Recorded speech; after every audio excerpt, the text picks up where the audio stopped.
ಸಾಹಿತ್ಯ, ಅದರಲ್ಲಿ ಕನ್ನಡ ಸಾಹಿತ್ಯ ವಿಶೇಷವಾದಂಥ ಚಿಂತನೆಯನ್ನು ಮಾಡಿದಂಥ ಸಾಹಿತ್ಯ ಅಂತ ನನಗೆ ಅನ್ನಿಸ್ತದೆ.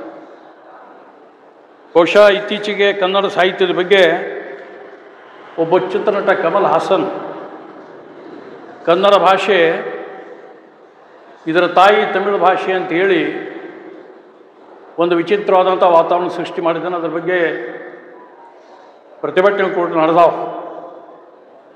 ಆದರೆ ಈ ಸಂದರ್ಭದಲ್ಲಿ ಸಾಹಿತ್ಯದ ಬಗ್ಗೆ, ಕನ್ನಡ ಭಾಷೆಯಲ್ಲಿರುವಂಥ ಸಾಹಿತ್ಯದ ಬಗ್ಗೆ ವಿಶೇಷವಾಗಿ ನಮಗೆ ಕೆಲವರು ಗೊತ್ತಿಲ್ಲ. ವಚನ ಸಾಹಿತ್ಯ ಅಂತ ಒಂದಿದೆ. ಆ ವಚನ ಸಾಹಿತ್ಯದಲ್ಲಿರುವಂಥ ಸಾವಿರಾರು ವಚನಗಳು ಜಗತ್ತಿನಲ್ಲಿರುವಂಥ ಮನುಷ್ಯನಿಗೆ, ಕೇವಲ ನಮ್ಮ ದೇಶ ಅಲ್ಲ, ಪ್ರತಿಯೊಬ್ಬ ಮಾನವನಿಗೆ ಬೇಕಾಗುವಂಥ ಮಾರ್ಗದರ್ಶನ ವಚನಗಳು ಮಾಡ್ತಾವೆ. ಯಾವುದೇ ಕಷ್ಟ ಬಂದಾಗ, ಸಂಕಷ್ಟ ಬಂದಾಗ, ಅಗ್ನಿ ಪರೀಕ್ಷೆ ಕಾಲ ಬಂದಾಗ, ನಿರಾಶೆ ವಾತಾವರಣ ಉಂಟಾದಾಗ ಆ ವ್ಯಕ್ತಿ ಹೆಂಗೆ ಬದುಕಬೇಕು ಅಂತ ನೈತಿಕ ಬಲ ತುಂಬತಕ್ಕಂಥ ಶಕ್ತಿ ಯಾವುದಾದ್ರೂ ವಚನ ಸಾಹಿತ್ಯದಲ್ಲಿದೆ.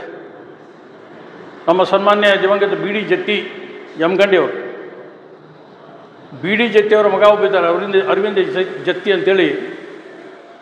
ನನಗೆ ಅವರಿಗೆ ಭಾಳಷ್ಟು ಆಗಾಗ ಮಾತುಕತೆ ಆಗ್ತಿರ್ತದೆ, ಫೋನಲ್ಲಿ ಸಂಭಾಷಣೆ ಆಗ್ತದೆ. ಒಂದೆರಡು ಸಲ ಮೀಟಿಂಗ್ ಕೂಡ ಆಗೀನಿ.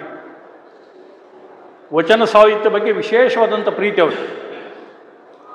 ಕನ್ನಡ ಭಾಷೆಯಲ್ಲಿರುವಂಥ ಎಲ್ಲ ವಚನಗಳು, ಈ ವಚನಗಳ ಮಹತ್ವನ ಒಂದು ಗ್ರಂಥಗಳನ್ನು ತೊಗೊಂಡು ಅವರು ಒಂದು ಸಲ ನಮ್ಮ ಪ್ರಧಾನಮಂತ್ರಿ ಸನ್ಮಾನ್ಯ ನರೇಂದ್ರ ಮೋದಿಯವ್ರ ಹತ್ರ ಹೋಗ್ತಾರೆ. ಒಂದೆರಡು ವಚನಗಳನ್ನು ಇಂಗ್ಲೀಷ್ನಲ್ಲಿ ಟ್ರಾನ್ಸ್ಲೇಟ್ ಮಾಡಿ ಅದರ ಅರ್ಥವನ್ನು ನರೇಂದ್ರ ಮೋದಿಯವ್ರಿಗೆ ಹೇಳಿದಾಗ ಪ್ರಧಾನಮಂತ್ರಿಗೆ ಭಾಳಷ್ಟು ಇಂಪ್ರೆಷನ್ ಆಗ್ತದೆ. ಅವ್ರು ಹೇಳ್ತಾರೆ, ಕನ್ನಡ ಭಾಷೆಯಲ್ಲಿರುವಂಥ ಈ ವಚನಗಳು ಕೇವಲ ನಮ್ಮ ದೇಶ ಅಲ್ಲ, ಜಗತ್ತಿನ ಎಷ್ಟು ಭಾಷೆಗಳು, ಎಲ್ಲ ಭಾಷೆಗೆ ತರ್ಜುಮೆ ಮಾಡಬೇಕು. ಅದಕ್ಕಾಗಿ ಏನು ಬರ್ತದಲ್ಲ ಕೇಂದ್ರ ಸರ್ಕಾರದಿಂದ ನಾನು ವೆಚ್ಚವನ್ನು ಕೊಡ್ತೀನಿ ಅಂಥೇಳಿ ಅವತ್ತು ಹೇಳಿ, ಇವತ್ತು ದೊಡ್ಡ ಪ್ರಮಾಣದಲ್ಲಿ ಆ ಕ್ರಾಂತಿ, ಆ ವ್ಯವಸ್ಥೆ ಶಾಂತ ರೀತಿಯಿಂದ ನಡೆದದು. ನಾನು ಇತ್ತೀಚೆಗೆ ಒಂದು ವಾರದ ಹಿಂದೆ ಸನ್ಮಾನ್ಯ ಅರವಿಂದ್ ಜತ್ತಿಯವರು ನನಗೊಂದು ಮೆಸೇಜ್ ಹಾಕಿದ್ದಾರೆ, ಓದ್ಬಿಡ್ತೀನಿ. ಮೆಸೇಜ್ ಏನು ಹಾಕಿದ್ದಾರೆ? It is A marathon assignment sir. Till now 40 languages translated is completed. The project is continued.